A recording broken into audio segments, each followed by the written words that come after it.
Okay, so I am really, really excited to speak with and have a conversation with a very good friend, longtime friend, Dr. James T. Jones.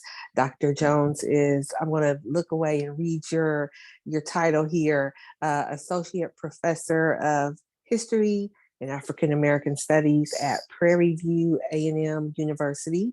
And Dr. Jones's current research interests focus on the plight and experiences of African American males.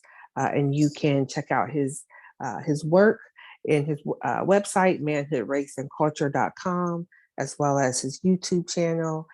Dr. Jones is also an author, and some of his work includes Foolish Floyd, The Life of an African American Contrarian, as well as a forthcoming book, Dear Son, Letters to Black Males in America.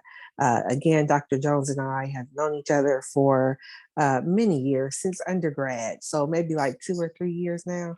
We're not that old, Yeah, but yeah, yeah. for a little while. And it is an immense pleasure to have the conversation with you around Black philanthropy. Welcome, Dr. Jones, my friend James. Welcome to Black Gives Back. Okay, it's great to be invited to be Black and to give back to our people. Thank you for the invite. Being a part of that dash of life, contributing something to the people who are around you, to the world, and what have you. I think that that truly is what we consider a life worth living. So yeah, Absolutely. thank you for the invite. Yes, absolutely. And I'm really grateful for your participation.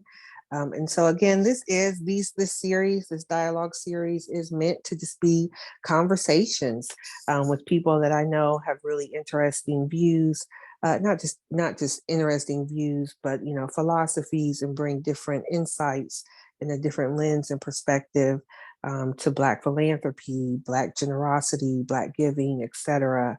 And so with that, not I won't start with a question necessarily, but starting with an idea, because there is this pervasive idea within the nonprofit sector, within professional fundraising, the idea that Black people don't give, Black people don't engage in community, in anything, community work, community, volunteerism, etc. The idea that Black people are in many ways apathetic. So that's really interesting to me because, like, history obviously proves otherwise. The U.S. history alone shows how Black people, the engagement of Black people at any time in history moves the country forward. Um, so just starting with the idea that Black people don't give and don't engage, and would open it up to you. Okay, I believe it or not, I can understand how they could come up with that belief, that perspective, because so much of what we do is not necessarily under the radar, but it's not a formal process. When you're talking about the idea of giving, I think back to being at church, Mount Calvary Baptist Church, Mansfield, Ohio, and having Miss Shepherd and Mr. Shepherd. They ran the local daycare center that everyone went to. Every time I would come to church, they would slide me like $100 to help me with school. Buy a book with this, do this and that. Now that didn't make it through any formal nonprofit agency or organization, but it was still there. Mhm. And you talked about the idea of history. I think back to out of all individuals when we're talking about this kind of Black collectivism coming together. I think about Southampton, Virginia, Nat Turner's Rebellion. Um, the thing that offended white folk about Nat Turner is they couldn't catch that Negro. Nat Turner, Nat Turner was free for weeks, and people have tried to figure out how could this man be free, because nobody saw him. And the truth of the matter is that it was the Black women that was around Southampton, Virginia, who agreed with what he had done, who were feeding him. He was hidden in a cave. They knew where he was at, and and that's a form of collectivism. And it just, if you look at our history, if you take what I would argue is the white veneer off of our Mhm. history, there's no other way, and we like to, I'm not gonna say we give God too much credit, but we like to excuse away Black genius and resourcefulness with, well, and the Lord gonna make a way, Yeah. and the thing is that, yeah, maybe he's making a way through placing it on someone's heart or their mind to help somebody else out. But the truth of the matter is that somebody helped you, as we put it, to use the Black lexicon again, how I got over. Somebody helped you to get over. And it rubs me the wrong way when the telling of the story is in many ways told without those stories, Mhm. those moments. We'll talk about the United Way. We'll talk about, down here we had a Shape Community Center. Um, it's so much more expansive, so much more intricate, so much more personal than anyone could ever, imagine, outsiders could ever imagine. Um, we have a network, and I truly believe that you're only probably 3 to 4 people removed from knowing everybody that's Black in America, because everybody knows somebody. You get what I'm Yes. saying? Yeah. I Yes, could, yes. yeah, That's a it, slippery it's slope there, but yes. yeah. It's like, I chanced upon this Facebook thread where one of my former students was looking for me. And he's like, man, that dude was a legend. I want to do some work with him. Anybody know how to contact him? It was like 80 people in that thread. It was like, yo, I don't have his number directly, although some of them did say they had my number directly, but I can call so and so. I know he's still connected with him, and and this and that. Mhm. So we're 3 to 4 removed from, Mhm. Yeah. maybe 5 removed from Yeah. being able to get next to Barack Obama. You What's know, that? What was that movie? It's a concept. And Will Smith was in the six movie. degrees of Yes, separation. 6 degrees of separation. Yeah, yes, thank you, Yeah, thank you. Yes, yeah, yes. yeah. And we So don't have no 6 degrees of separation. And we're so interconnected that you just go to the barbershop and yeah. say, man, does anybody know, a good lawyer? Well, you know what? Let me call my man at the NAACP. I know that they know, So yeah, yeah, definitely six So degrees of separation. I love that example of the barbershop because I agree, and in certain communities, certain circles, within different villages, aspects of my village, etc. I can't go and make those type of requests. Does anybody know a lawyer? I need a doctor, or right now. I need somebody to do my baby's hair. Mhm. So I need somebody that can shampoo and braid every 2 weeks, Yeah. etc. And so you do put out those feelers, but I'm wondering, from a fundraising perspective, can we go and ask? Do you know a good philanthropist? And I just wonder what the response might be to that. But then that gets me to the next point that I would like you to respond to, maybe around But before you language. before you go to the next one, Uh-huh. my response would be, if you said philanthropist, Mm-hmm. they wouldn't have any idea what you're talking about. Yes. But if you said what a philanthropist does, oh yeah, Yep. they can hook you up without a doubt. Yes. I mean, I Yes. don't know if you ever watched The Wire.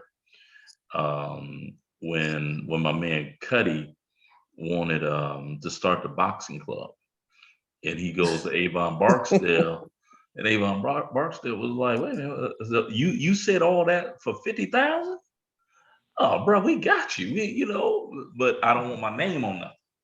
Okay. Mm-hmm, mm-hmm. Yeah. So I believe that they would, if you explain what a philanthropist was, that they would know. Yeah, They yeah, could hook you up. yeah. So I agree, and you got right to the point I was going to make around language, and I think that's another part of the disconnect. But let me also say this. Let me preface or put this caveat out there. I do not necessarily believe that our parts of our culture, the way we behave, our generosity, our collectivity, collectivism, etc. I don't necessarily think that needs to be on display or proven to anyone. Like we know it happens. So this is not necessarily about, oh, let me show you we really are, but it's more of making space for our stories and our experiences amongst ourselves. So getting back to like the language piece, we would say, we're gonna work it out, or it's gonna work, it's gonna happen. God is gonna move mountains, God gonna work it out for you, etc.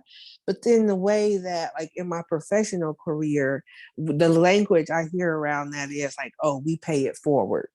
But I never heard that growing up.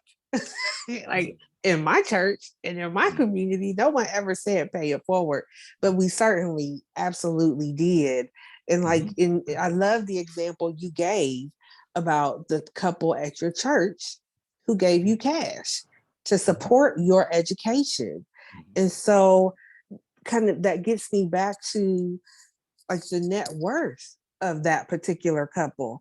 So how many times you go to church? Once or twice a month? I was there every Sunday. Okay, so let's I say was 4 times a month. there. Okay, excellent. A good hmm and faithful servant, Oh, without a doubt, without a doubt, Uh, without a doubt. I'm one of God's children. Yes. So you're there and they're sliding you cash. So let's just say they give you 100 every week. That's 400. They're also certainly tithing, hmm no doubt about that. Without a doubt. I'm certain that they probably were involved in some sort of social organization that had membership dues and had hmm fundraisers, etc. And so if I just, I like to do the math.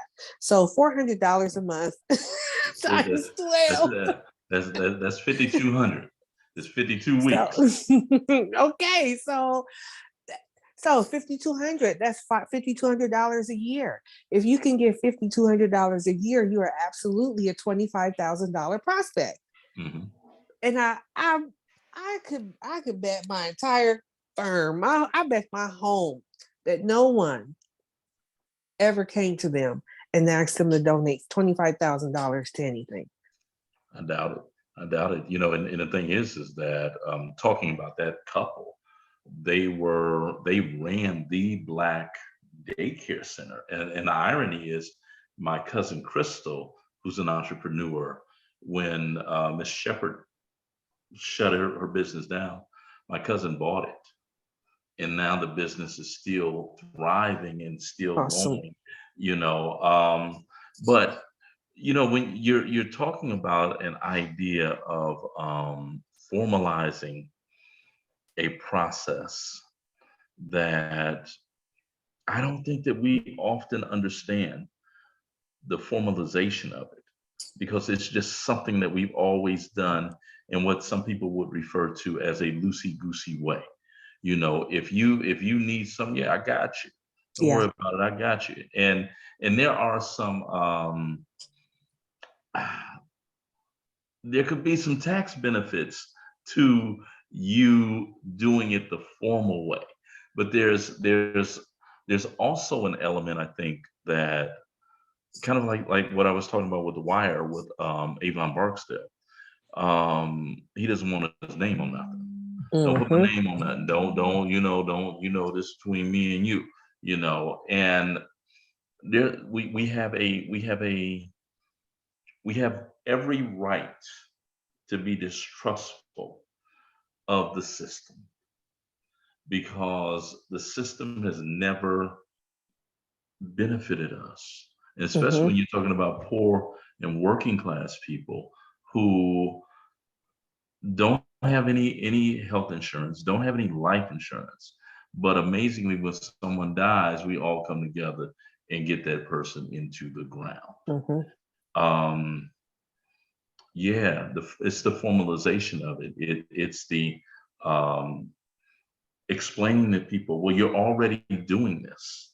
And I Yes. think that there's a pushback to that, which says, well, if I'm already doing it, why I need to change anything, in dealing with what you're talking about. So, but yeah, I would venture to guess nobody ever asked them for $25,000 donation, and they Mm-hmm. certainly had it without Mm-hmm. a doubt.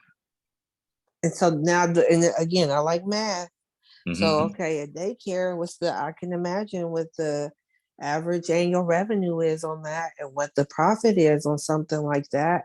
Especially if it was something that was profitable enough to be sold and is still going on. Hmm. So forget 25,000. We're talking about 6-figure donor, Yeah, so like possibly, yeah, so, yeah. but I like that you call out the formalization because you are absolutely right. I think both of us have been involved in community long enough, some level of community mobilization long enough to recognize that sometimes people, like you said, they get it, but why should I do it that way when I'm already doing it? And like you said, that history of, a very well deserved Yeah, history of of distrust. mistrust. Yeah. Exactly. But so now my wheels are kind of spinning and just kind of thinking about, again, this is not necessarily to prove to anyone that, You let know, me and, step and back. hearing you say that, it reminded me of, ironically, of Snoop Dogg. Remember when they used to have that series of Girls Going Wild, and Yes. and Snoop said he wanted to do a black one because black girls go wild too. There's some things we don't have to mimic or pattern ourselves after Yeah. them. Um, and it's but there's a benefit to, and I can't think of another word than to call it professional structure. Yeah. There's a benefit to that Yes. that would magnify the scattered contributions of our people, and would sort of like between slapping someone on the face in the face, as Malcolm said, or putting your fist together and hitting them. But how do you get our people to understand that when we're not the primary educational factor in their development? They've been socialized to do this through a loosey-goosey way. Um, and there is no central place where we come together and we say, listen, this is what we need to be doing. I did a program yesterday with the alphas, and one of the questions that they asked me was like, so agenda wise, what should we be doing? And I'm like, if you're the alphas and y'all are asking what you should be doing, we're more lost than I could ever have imagined, because y'all are supposed to be the head. I know a couple of you brothers in here, probably lawyers, business owners, this and that. They ran the gamut from like 75 all the way to about 22, 23. And kind of gave the impression of, well, we don't know what to do. Y'all are the alphas. How do you not know what to do? And so closing that gap and filling it with relevant, pertinent information about Mm-hmm. developing a plan, developing an organization, and implementing that plan. Mm-hmm. But it's much Yeah. easier said than done. Yeah. Oh, it's a lot. I'm trying to like keep up with my thoughts. Yes. So that affirms for me an idea I've been toying around with to really kind of address that. Like there needs to be some sort of training. Like, look, this is how you pool resources. Like you said, not that we are not already being generous and collective in different spaces, but to amplify what we are doing, to amplify the $11 billion we on average are giving away each year. Yeah, it reminds me of listening to how the Asians talk about they will pool their money together until they get enough to start a business. And then they loan that money to somebody to start that business, and they're still building. And that person pays that money back. And now they have the money to start two businesses. So now they got three going. Um, Versus us who are often just holding on, dealing with the stress of I don't know if we're gonna be able to make rent next month. I don't know if we're gonna be able to, and there's a lack of there's often a lack of organization, of Mm-hmm, even knowing what to do to be organized. mm-hmm, What are the things that you should be aware of? There needs to be a training there. The brother that I gave you his information, William. I call him Sherman because he's the smartest brother I've ever met. Um, that's what he wants to do.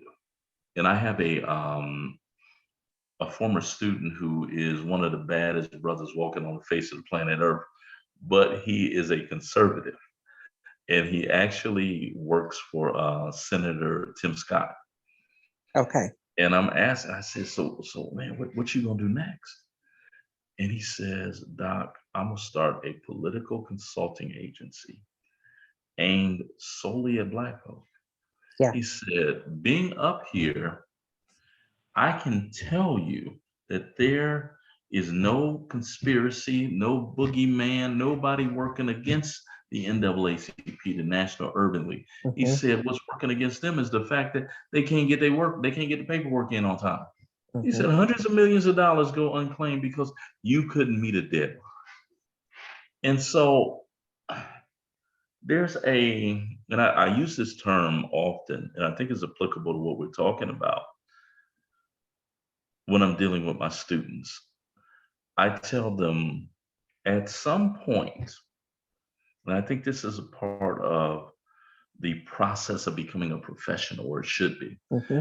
At some point, you learned how to be. Mm-hmm. You learned that you can't go to the work site with a bonnet on your head. No Mm-hmm. matter how much you like to wear your bonnet in your house, you can't come out doing it that way. And I think that that's a part of the process of a, a, a socialization for business, the public sector, private sector, wherever you're at. There's a culture that goes along with that, and it's kind of what we're talking about not, really feeling Yeah. in our heart of hearts that we don't have anything to prove to white folk and white organizations. However, the process and the standardization that goes along with Yes. the paperwork is the same, and Yes. we're not proving anything to them by creating an organization that's a nonprofit. There's paperwork associated with that. Yes. Versus, well, man, look, yeah, I'm gonna just hit you off, and Yes. this and that, and we gonna have a program. There's a brother in my community who is like a community man. Okay, this brother got a chainsaw. He down at the park cutting down trees. Ain't been sanctioned to do none of it by the city. Yeah. Yeah. Okay, but they don't have no organization. He Mm-hmm. just does stuff, and people will literally pull up on him and just hand him money. Like, yeah, man, Mm-hmm. you doing this for the kids, and it's just kind of like, I get it, but I also understand that that's not a concentrated effort. It's not you're being inefficient just by how your structure is. You got a Mm-hmm. bunch of I know that brother got a bunch of leakage when it comes to finances. Mm-hmm. Okay, because he ain't working nowhere. Okay, this is what he does. So I don't know. I don't know. Yeah. Yeah. So I was having a conversation with actually my oldest daughter just maybe a week or so ago, and we were talking about that. And so the idea, and she made the statement, and it was like, yes, exactly that. Systems and process does not equate to whiteness. Yes. And Yes. so we can be systematic, we can have process, we can, and in fact, genius is what's inherent to us. Mhm, If we want to get to what our inherent mhm, qualities are, mhm, order absolutely is inherent to us. mhm, Relationships, community is inherent to us. Systems, technology, innovation, that's creativity, problem solving. That's what's inherent to us.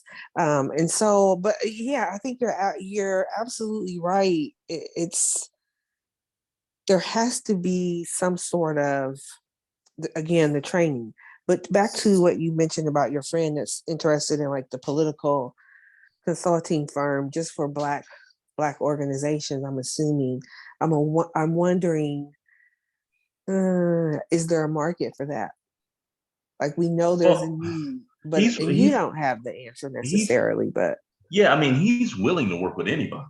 yeah, But he said, "Look here, those that needed the most are the black ones." And yeah, he's like, "We're talking about major civil rights organizations that can't handle a deadline." And when you really think about it, that a organization is really a collective of people. yep, If you look at it that way, you kind of like, okay, yeah, that makes sense. That makes sense because I know some people who just you're just like you got to be kidding me. You can't and you wait. I've seen people do this. They literally wait until 2-3 hours before it's due, and then they want to address it. My students do it all the time. They know the Wi-Fi and the technology on their campus is not reliable. Okay, you already know that. yeah, yeah, So why would you wait to the last minute, yeah, to try and turn something in? And when you do, if you're telling the truth, when you do get access, it's already closed. yeah, I give my students 2 weeks to do a final exam. I think it was no, it's a midterm exam. 2 weeks. You can turn this in. 2 weeks. Half of them couldn't get it in. And I'm like, how's that possible? yeah, Well, the Wi-Fi was. I said, no, no, no, no, no. You had 2 weeks. You could have done this. And yeah, you right. You right. But I think that when you take the veneer of organization away, and I would venture to guess, and this is just me knowing my people, that even some in the CEO position, the CFO position, are lackadaisical when it comes to time, hmm, when it comes to to adhering to guidelines, hmm, and that just that it really, I did a grant probably about a month ago. We submitted a grant, and the sister who would put the grant in the system for us, it's due like maybe like on a Thursday at 5 p.m. She said, as long as I get your stuff by 4 o'clock p.m. Thursday, you good. I said, what? Are you for real? And she said, yeah, yeah, yeah. As long as and I'm like, that's strange to me. yeah. That Well, I'm going to jump in Go ahead. because you're right. Those problems do exist, but I also want to call out and name that those problems absolutely exist at predominantly white institutions as well. Okay. And they across the board. But Yeah, but I will say, like, as Black people, our communities don't necessarily have the time to wait. We need the immediate impact. yeah. I mean, see, my thing is, and hearing you say that, it's this has become my foremost pet peeve. When you're talking to, like in my class, we talk about the Moynihan report and how they go into a position of benign neglect, and Black women are forced to choose between public assistance to make ends meet or having a man in the household. And that's, I try and explain it to them. I'm like, that's just how the board fail. Whoa, white women, blah, blah, blah, or Black men did such and such. And I'm like, we ain't talking about Black men right now. Now, we could talk about Black men later, and the focus will be on Black men versus the idea of, it's one of those things I picked up somewhere along the way. You Black, and your margin, your room for error is almost non-existent. Mm-hmm. Mm-hmm. And I tie that with something Malcolm said when he was talking about white folk tanning. He says, you're nowhere to be equal with him. Why your skin look like gold compared to him. You find him out on the beach using man tan, trying to get to look like you. You can't, we should never put ourselves in the same boat as them, because I can't prove it, but I suspect it, that they have the ability to call whatever funding agency it is and get the deadline extended, or to get their stuff not stamped as being late. Because they move in those circles, they have those relationships with those Mm-hmm. people. With Mm-hmm. us, Yeah. Yeah. you got that. You So just missed the deadline. Yeah. yeah, you just missed the deadline. Now I understand that they missed deadlines, but they got a different circumstance. Their Yeah, you're community right. is not going to fall apart. Yeah. Because the back to school backpack giveaway. If you miss putting the money in for that, well, the kids ain't gonna have no school supplies this Right. year. Right. We have to hold ourselves to a much higher standard than them, because they're looking at us, and they're and even within our community,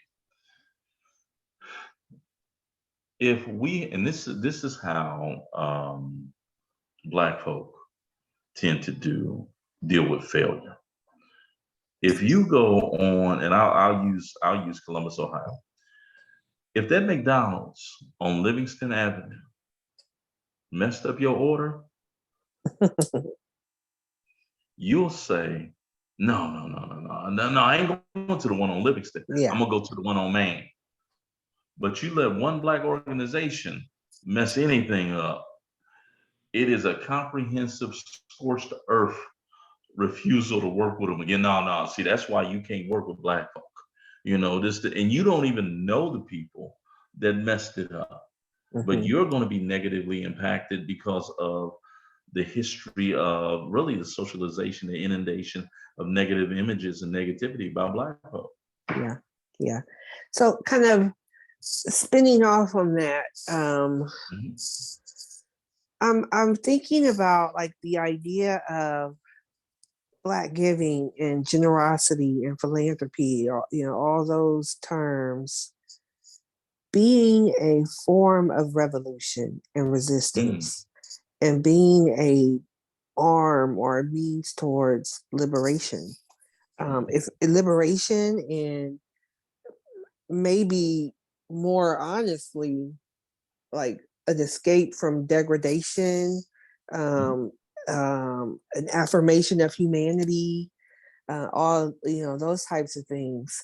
And so just kind of thinking about how throughout history our giving has been tied to revolution and our struggle for well, when I say thinking about history, I'm talking about American history, Mhm, how it's been tied to our struggle for liberation, mhm, and how, like, I know, that impacts the way that it's perceived.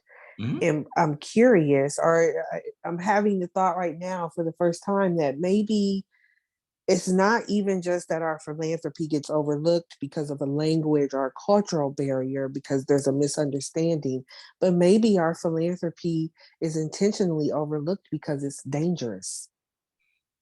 Like, to a certain part of the society, anything that it builds momentum towards our liberation is a danger.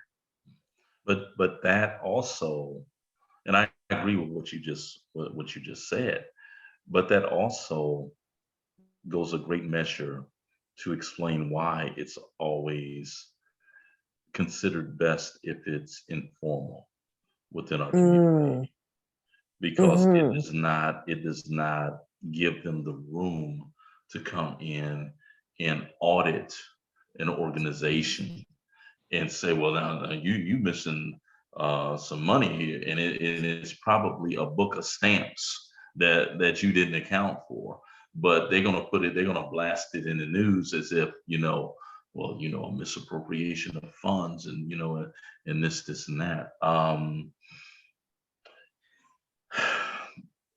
but it's really not that serious. So if we go back to the systems, you hire an accountant, you have an accountant on staff, you have a CFO, you have a Mhm. firm that does an audit for you. Like, that's just systems.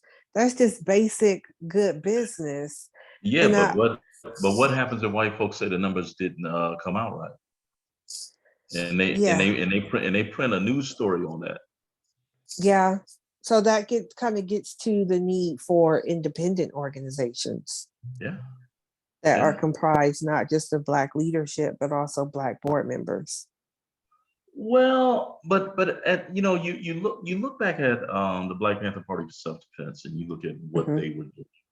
Um, the Panthers didn't really get into much trouble until they formalized the nonprofit, until they started a school, because Mm-hmm. now you need to account for this money.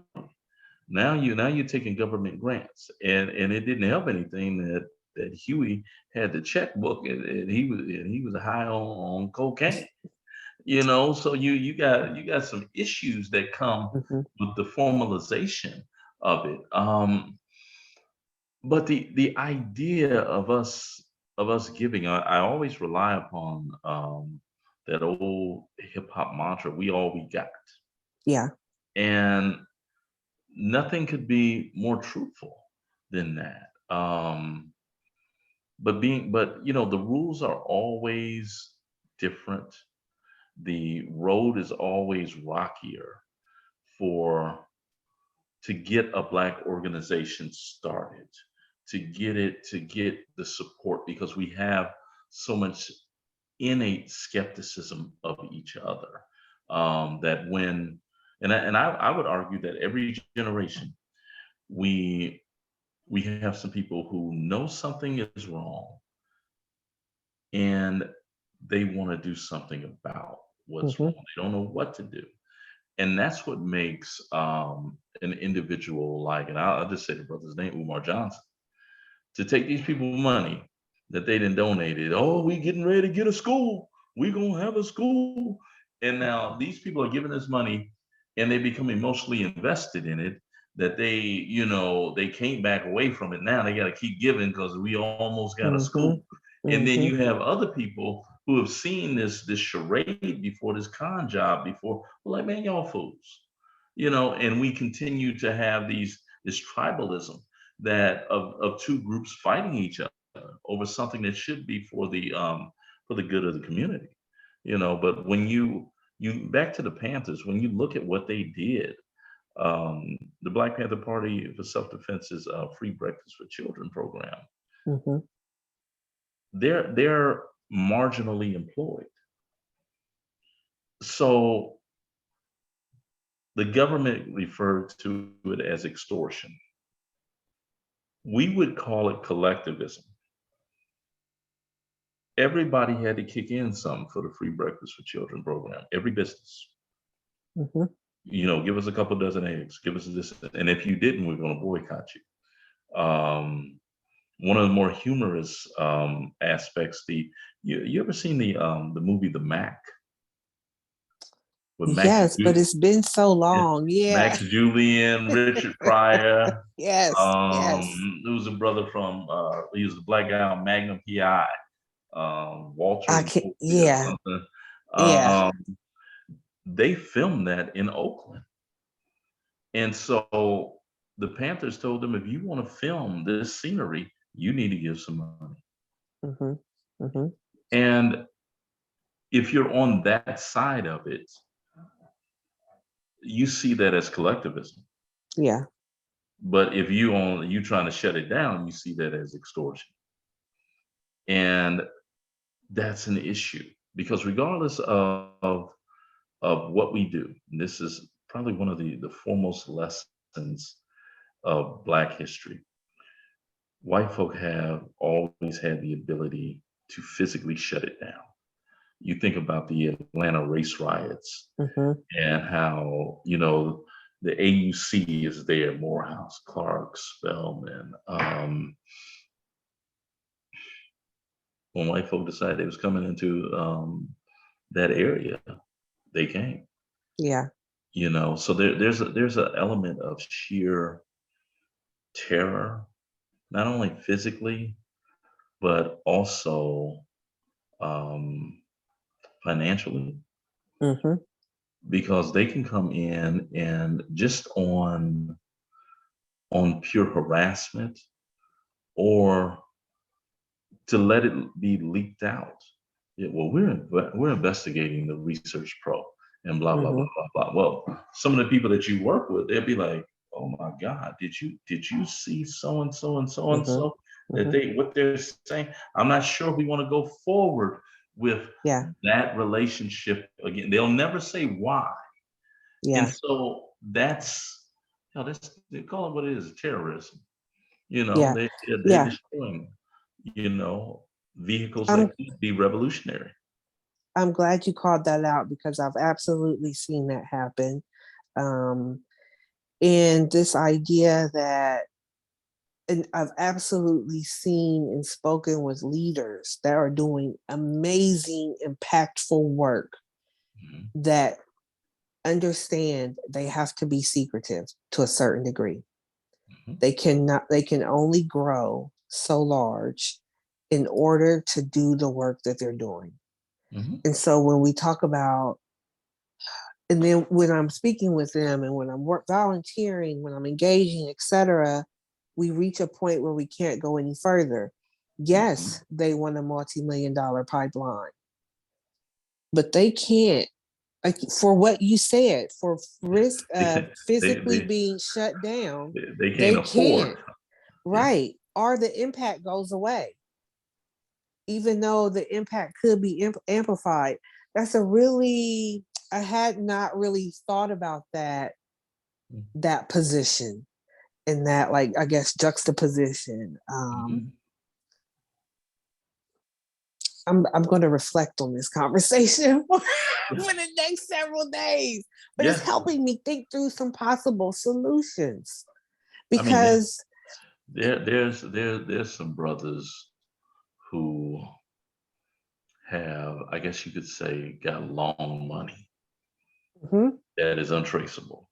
Okay. mm-hmm, We know where they got this money from, mm-hmm, but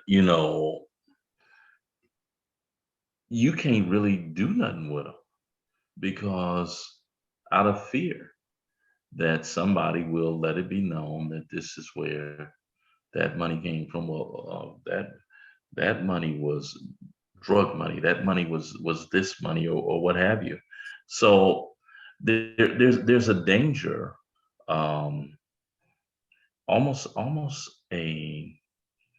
I don't think it's too strong to say that you're almost begging for trouble or their attention yes, getting so large yeah, because now you're considered. It's kind of like you're fine dealing dope in Harlem. But once you decide that you're getting ready to come into Manhattan with it, nah, that's not permissible. And it's kind of the, there are certain things, just talking about crime wise, that are kind of acceptable in the Black community. People are robbing and stealing Black folk, and Black folk ain't got no money. Why don't y'all go over there to River Oaks? That's where the money at. Go over there. But that there are some harsh consequences for going over there trying to rob and steal from those people. There's some harsh consequences that come with getting too large and working within the community, because eventually you're probably going to be approached for alliances or associations that will give you more notoriety, but that core mission that you set out to do, that you were actually doing, is kind of going to be pushed to the wayside. Yeah. Talking about that reminds me of something Huey P. Newton said. Huey said, "There is no greater sign of Black activist inferiority than Black power organizations refusing to form alliances with radical white groups that are going in the same way they're going." Huey says, if you have your own agenda and you know what you're going to do, if they're going in the same direction you're going, then go. But the moment they need to go left and you need to keep going straight, the alliance is over. And you keep yourself autonomous, and and that's the best of the. But can we do that in house? Meaning grow an organization in house with Black money, or do you reach a certain level where you have to kind of prospect outside of buses? And if you do that, you got the money, but what are you now beholden to folk? I think back to I took one of my students who had just signed a Def Jam. I took him to Austin to hear Rakim, and there aren't 80 people in this little venue, right? And Rakim's manager at the time was a young white guy, and I'm like, man, Rod's a 5%. What are you dealing with this white boy? And he's doing the song Ghetto. And there's a part where he starts talking about white folk. And he says, back in the days, they lived in caves, exiled from the original man. They strayed away. He didn't say that. Didn't say any of those lyrics. And, and I'm like, is that raw compromising? If you, because, and then this is the danger for me of what I call the Black leadership caricature. This wild brother, white folk and blah, blah, blah. And Black folk get a taste of that, and that's, that brother was talking, that brother's strong. He ain't got no organization, he ain't got no power to really do anything. And white folk get a distaste for it because they see it as well. Now you, as a person who's trying to be a community activist, community worker, lifting the community up, you don't fit into that.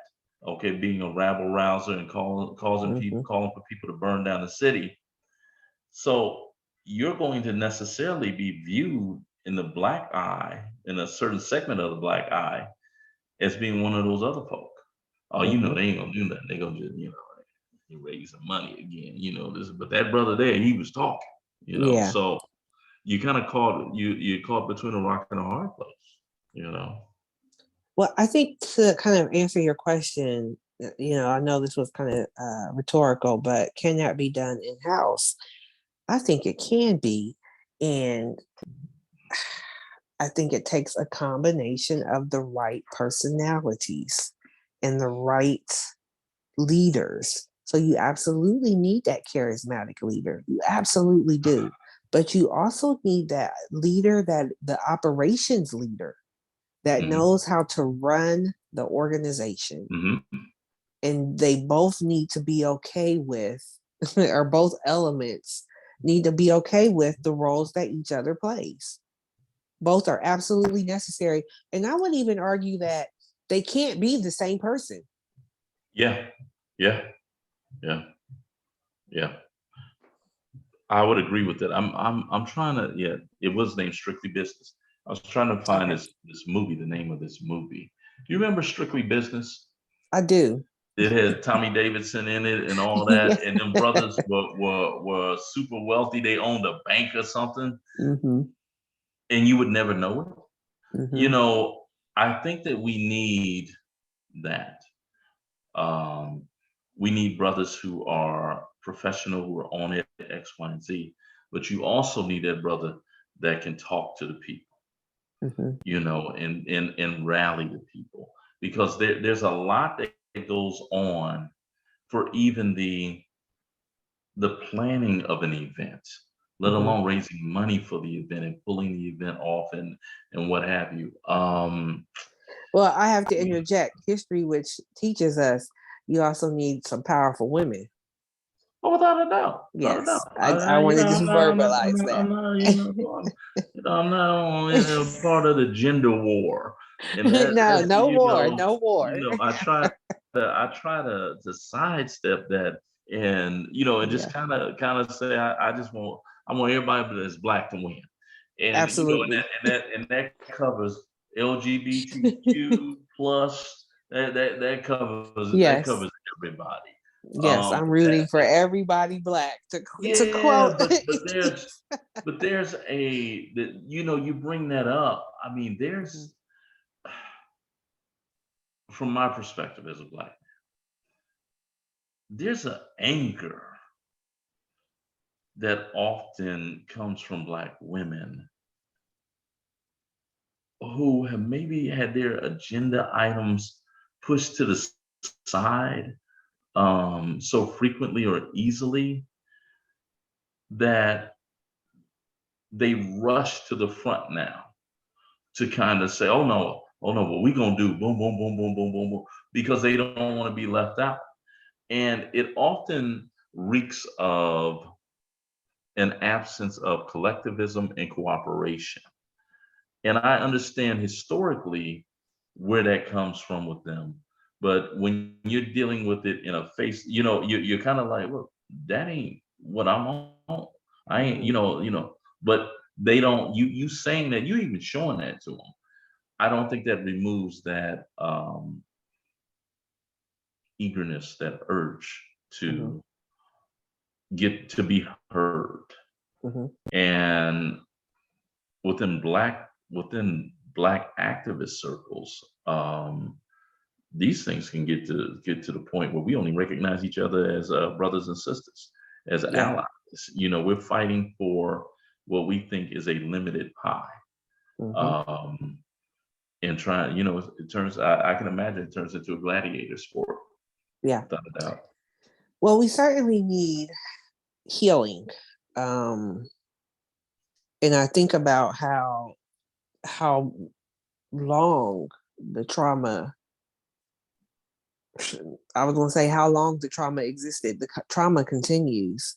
And so you would imagine, I mean, it just makes sense. Like, oh, if slavery was 400 years, then you need for at least 400 years of healing, and that's if all things were encouraging your healing. You need to match.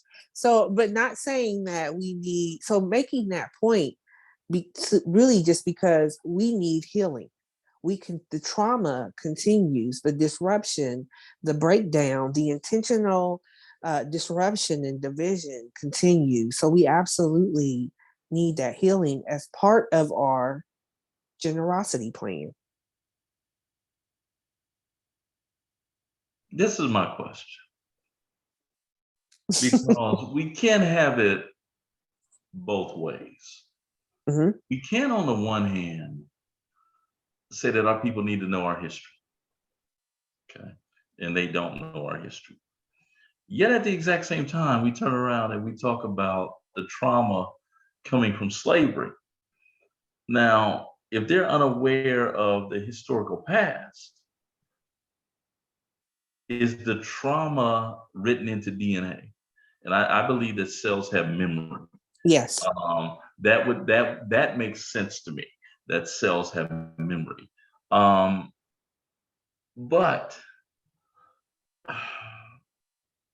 I think that there needs to be an understanding that if you're Black in America, the best that you can get is a couple steps away from being ziggity boo crazy, insane. And we need to develop some mechanism that's going to be an individual mechanism. It ain't going to be a collectivist one Mm-hmm. that works for you. But what I see so often is that people hate silence because they got to deal with themselves, with their inner thoughts, Mm-hmm. with their Mm-hmm. with what's going on. So they want to be inundated with social reality, TV, rap music, this and that. They don't want to think about what's really happened to them. Mm-hmm. And many people, I've come across people who tell me, ain't nothing ever happened to me. I'm good. You're just like, yeah, that let me Mm-hmm. know how far off from Yeah. good you actually Yeah. are. You don't even know what good is. If you're Black and you're able to say that, you're Black and poor or working class, oh, Mm-hmm. you done been through some stuff, Mm-hmm. and if, with the fact that cells have memory, Mm-hmm.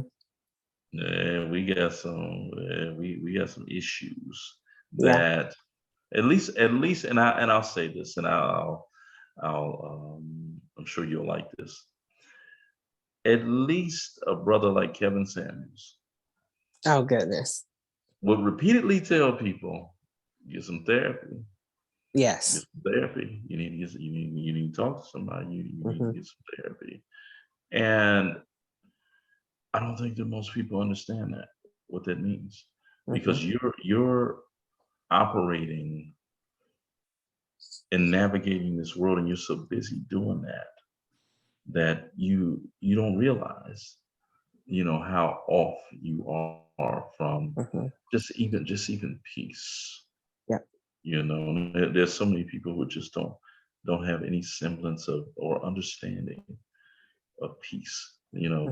Just fine with, okay, everything ain't perfect out in the world, but I do have peace. Yeah.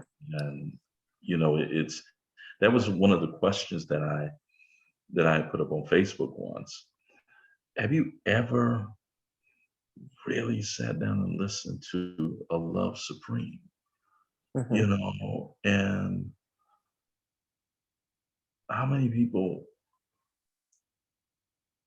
think about something that's substantive, that can hear the Lord, can hear God? How Mm-hmm. many people walk out their house and are able to look up at the sky and enjoy it? Or are you just so busy? Boom, boom, boom, boom, boom. I got to get here. I got to get here. I got to, that you really are something other than human. I won't call it robotic, but you're Mm-hmm. something other than human. The absence of impulse control. You driving down the road at 80 miles per hour with your phone in front of you, reading it. Mm-hmm. So yeah.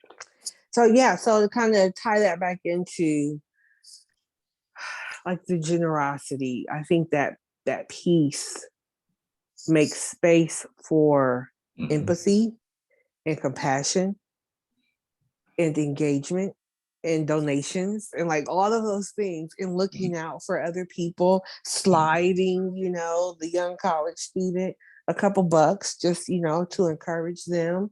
because they hungry at school, Mhm. and because you recognize that they're not going to get the support from this larger system, and then also just that interest in that intrinsic value. And I'm yeah, I just think, again, kind of going back to who we are as a people and our history, in the way that we operate. So much of it is tied into our liberation struggle and for our But our humanity. yeah, but are we because we use that word liberation struggle, we use that word revolutionary. I think we use Mm-hmm. it too often. Is that really what we're talking about? Or are we talking about the effort put forth to carve out a space to be? Because revolution is overturning the entire system. You're right. I don't think that black folk are. I think the vast majority of black folk. I know the vast majority of black folk are capitalists. Mm-hmm. They are consumers, and they really don't have a problem with socioeconomic inequality. Mm-hmm. Their problem with economic inequality is that they at the bottom. Mm-hmm. Mm-hmm. I would agree Yeah, with that. yeah, and And I there. would agree with that. But then add, but oftentimes here in the United States, Mhm, and I specify that because each of us have been other places.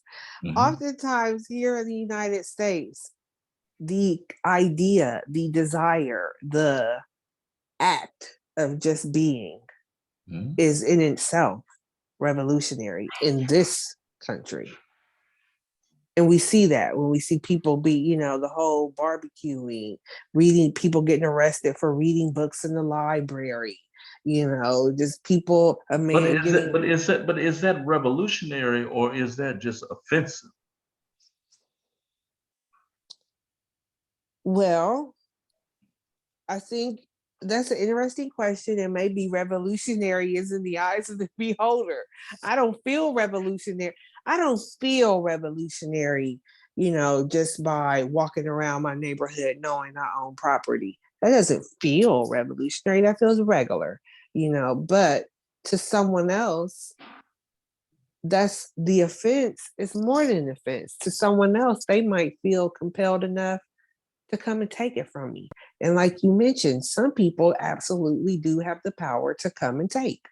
Mhm, mhm. Without a And doubt.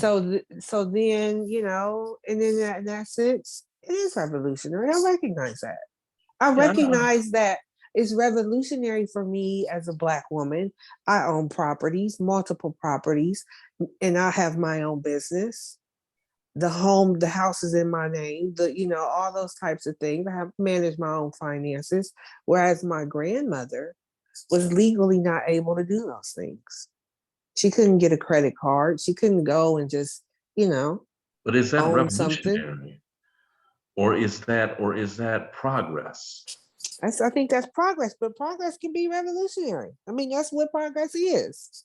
No, I think that it's reformist, not revolutionary. I believe that Okay. you're reforming and combating against inequalities and unfairness and what have you. You're reforming the system to work for you. You're not overthrowing the system, You're right. which is a kind of a scary thought when you really think about it, because which of our people really know how to run a nuclear plant, a water facility, this, and that. Mhm. Um, I think it's a radical form of reformism that's battling against white greed, supremacy, and totalitarianism. Mhm. And maybe that in and of itself is a revolutionary thing to resist the tendency that so many of our people seem to have, that white folk are gods. Mm-hmm. Maybe it's revolutionary in a non-overthrowing the government sense. Maybe Mm-hmm. it's a mind revolution that, yeah, you can have this as well. But I don't see it as being a overthrowing the government type of revolution. I believe that that's a conversation that's not even worth us having anymore, Got because it. the US government is not only so physically superior to anything that we could mount against them, Mm-hmm. but many of our best are fighting on that side. Mm-hmm. Mm-hmm. You know, Yeah. so I would call it radical reformism of the existing system, a shifting of resources into Black hands.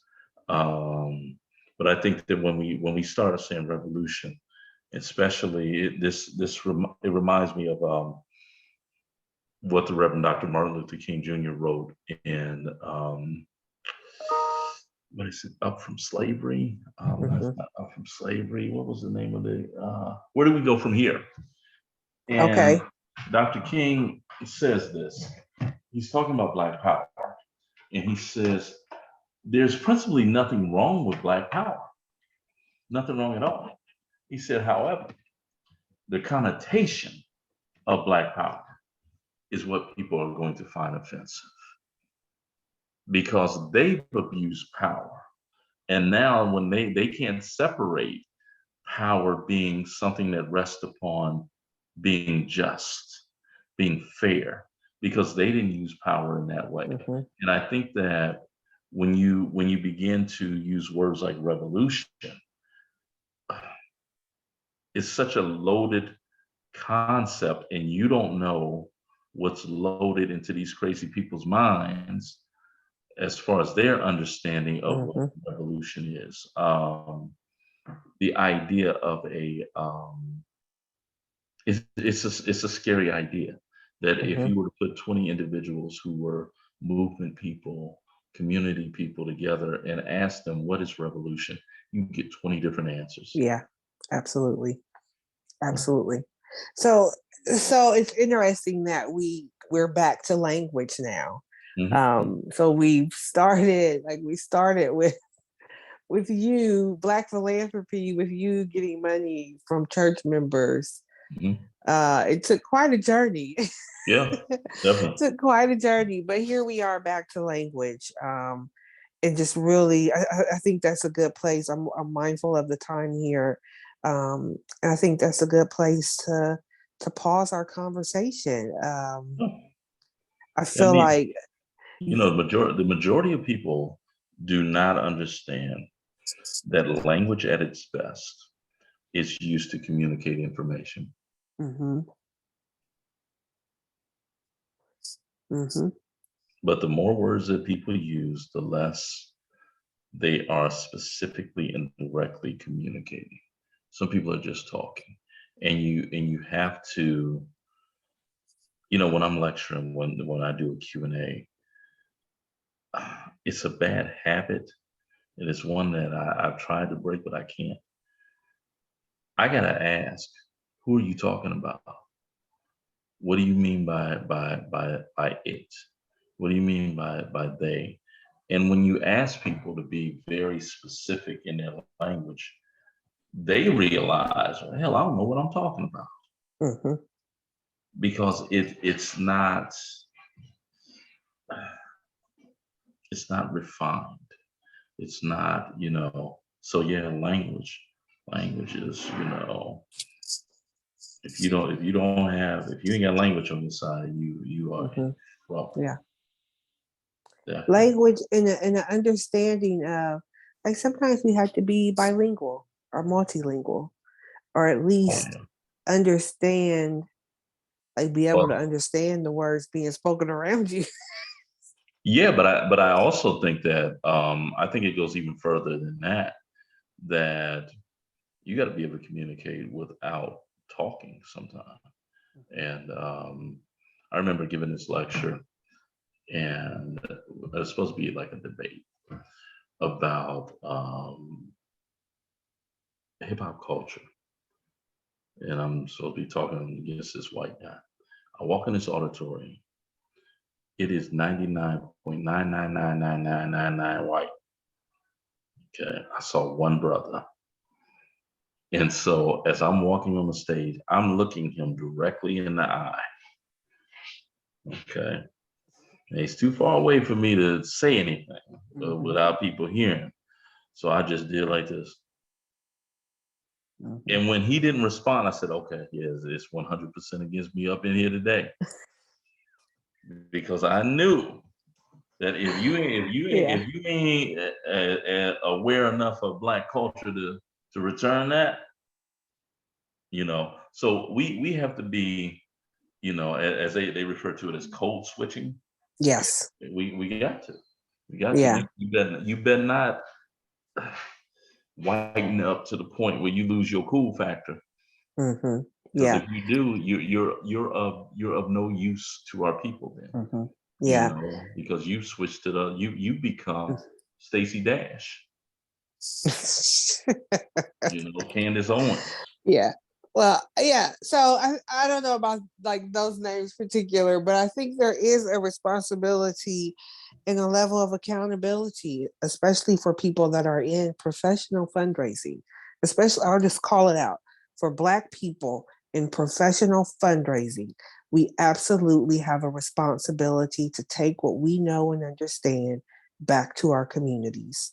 We absolutely do. And I think that like this conversation is really helping me to kind of frame what that could look like, how we could go about doing that in a meaningful and effective way.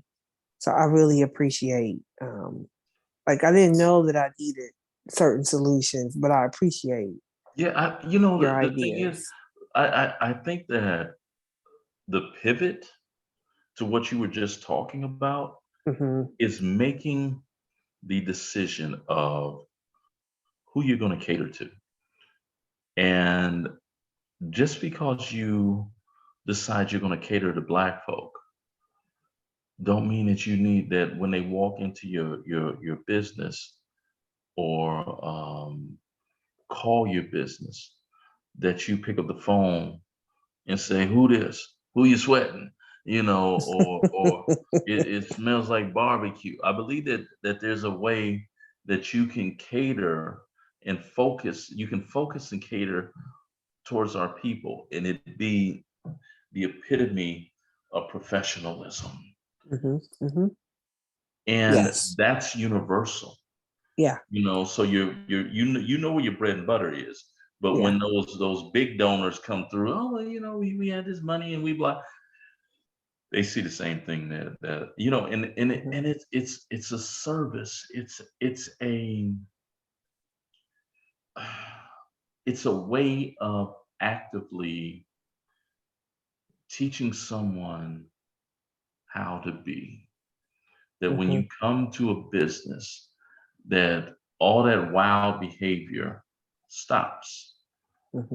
Now, when we see you at the barbecue or the grocery store or whatever, you see a different version of us. You actually see who we are, truly, versus the professional me.